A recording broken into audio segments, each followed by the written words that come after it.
आंबेडकर भवन पाडल्याच्या निषेधार्थ आंबेडकरी जनता रस्त्यावर उतरली। मुंबईमध्ये आंबेडकरी जनतेने आंदोलन केलं। या आंदोलनामध्ये फक्त मुंबईतीलच नव्हे तर राज्यातील आंबेडकरी जनता सहभागी झाली।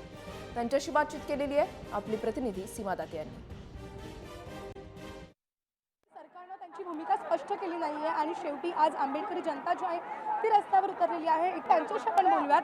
काय सांगाल, एकूणच मोर्चा काढला इतका मोठा?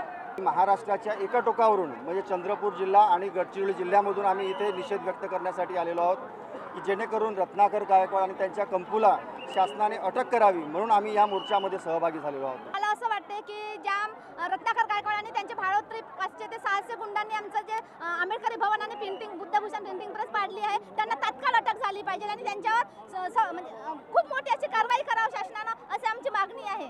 आंबेडकर भवन हे ऐतिहासिक वास्तू आहे आणि ऐतिहासिक वास्तू पाडण्याची आणि त्यावर 17 मजली बांधण्याची त्याने त्याच्या घरावर बांधावे। आंबेडकर भवन हे आमचं अस्तित्व आहे आणि आम्ही अस्तित्वासाठी या पावसामध्येही त्याचा विरोध करण्यासाठी उभा कॅमेरामॅन राजेश धोत्रेसह सीमा दाते, जय महाराष्ट्र, मुंबई।